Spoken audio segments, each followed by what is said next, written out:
आज आपको इस वीडियो में एक एग्ज़ाम्पल के साथ आपको बताएंगे कि जो होम्योपैथिक मेडिसिन होती हैं वो मस्कुलर डिस्ट्रॉफी के पेशेंट्स को किस तरह से क्योर करती हैं, उनकी कंडीशन में इम्प्रूवमेंट करती हैं और किस चीज़ से जो मस्कुलर डिस्ट्रॉफी के पेशेंट्स होते हैं उनको वो महफूज रखती हैं या उनको प्रोटेक्ट करके रखती है। क्योंकि हमारा ज़्यादातर लोगों का यही मानना होता है कि मस्कुलर डिस्ट्रॉफी एक ऐसी बीमारी है जिसका कोई भी ट्रीटमेंट नहीं है। एलोपैथिक सिस्टम में जब कोई पेशेंट जाता है तो उसको यही बताया जाता है कि आपको मस्कुलर डिस्ट्रॉफी है, अब इसका कोई भी ट्रीटमेंट नहीं है, कोई इलाज नहीं है, आप ये मल्टीविटामिन वगैरह या फिज़ियोथेरेपी वगैरह जो है करा सकते हैं और इसका कोई भी इस तरह का इलाज अभी नहीं है। और आदमी जिसको मस्कुलर डिस्ट्रॉफी होती है वो बहुत ज़्यादा मायूस हो जाते हैं और परेशान हो जाते हैं और वो नाउम्मीद हो जाते हैं और बैठ जाते हैं कि किस तरह से अब उनका आने वाला टाइम कटेगा। इसके बारे में उनका जो है ज़्यादातर प्रॉब्लम या फ़िक्र रहती है। लेकिन एक ऐसी फैमिली के बारे में आज मैं बात करूँगा जिसमें 4 लोगों को जो पेरेंट्स थे, फादर मदर और उनके 2 बच्चे, दोनों लड़के और माँ बाप। उसमें क्या था, बच्चों की जो एज थी वो जो बड़ा लड़का था उसकी करीब 6 साल और छोटा बेटा जो था उसकी जो एज थी वो करीब 4 साल थी। इसमें फिर जब उसका जो फादर था उसकी जब एक एज आती है करीब 35 या 37 के करीब उसकी एज होती है,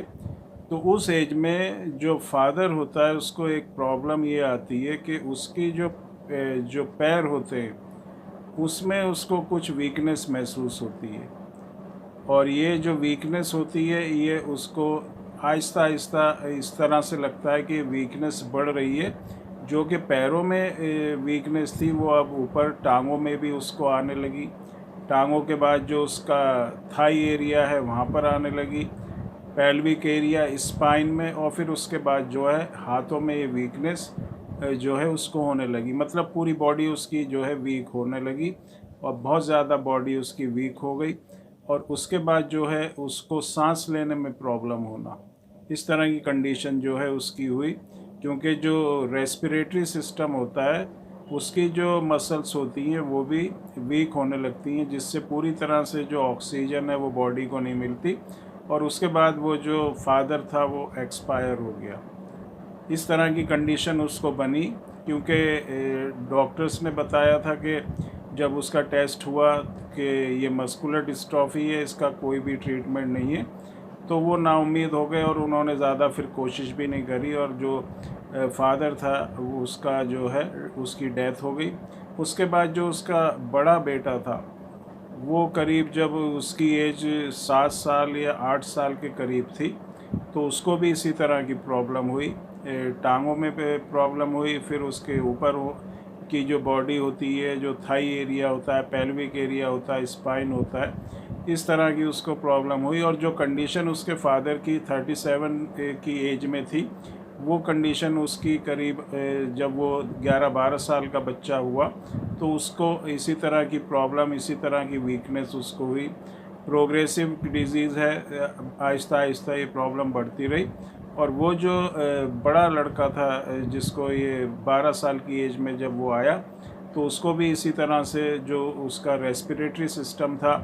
वो फेल हुआ और उसकी भी डेथ हो गई। उसके बाद जो छोटा बच्चा था, जो दूसरे नंबर का लड़का था, उसको भी थोड़ी थोड़ी प्रॉब्लम थी लेकिन वो चल रहा था और चलने के बाद जो है वो अपनी एक्टिविटी भी कर रहा था, लेकिन हल्की सी उसको बैठ के उठने में प्रॉब्लम हुई और सीढ़ियाँ चढ़ने में प्रॉब्लम हुई और उसकी कंडीशन जो है वो भी वीक होने लगी। उसके बाद जो है उन्होंने हमसे कांटेक्ट किया, हमने उनको जो मेडिसिन दी छोटे लड़के के लिए वो उसको पहले जो है स्टेबल कंडीशन करने के लिए दी गई, जिससे ये जो प्रॉब्लम है आगे ना बढ़े और ऐसी कंडीशन ना बने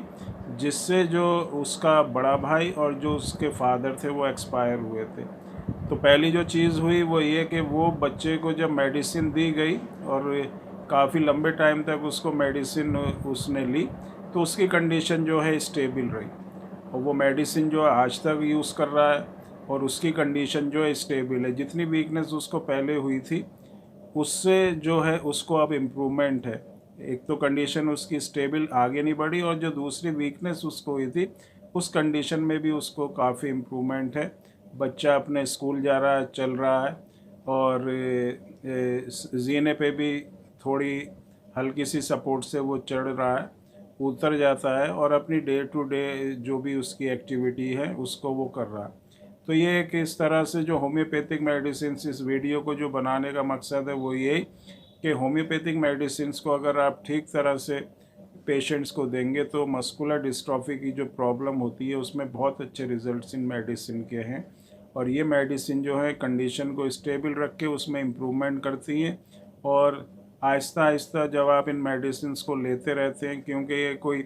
1 महीना 2 महीना 3 महीने में प्रॉब्लम ठीक नहीं होती, लंबे टाइम तक ये मेडिसिन लेना पड़ती हैं और पेशेंस भी रखना पड़ता है। अगर कोई इंसान ये सोचे कि 1 महीने में ही मेरा मस्कुलर डिस्ट्रॉफी ठीक हो जाए या 2 महीने में, तो ऐसा नहीं होता। इसको लंबे टाइम तक फेथ रख के पेशेंस के साथ मेडिसिन लेना पड़ती है। और देखते हैं जो लोग काफ़ी लंबे टाइम से मेडिसिन ले रहे हैं उनकी कंडीशन जो है बहुत ही अच्छी तरह से इम्प्रूव हुई है, और उनकी कंडीशन में बहुत ही अच्छा सुधार हुआ है, और वो अपनी जो भी एक्टिविटी हैं वो कर रहे हैं, और उनके जो इंटरनल ऑर्गन्स हैं उनमें किसी तरह की कोई भी प्रॉब्लम नहीं है। तो होम्योपैथिक मेडिसिन को आप यूज़ करें जिनको भी मस्कुलर डिस्ट्रॉफी है, और आप अपनी जो लाइफ है उसको मेंटेन करके रख सकते हैं।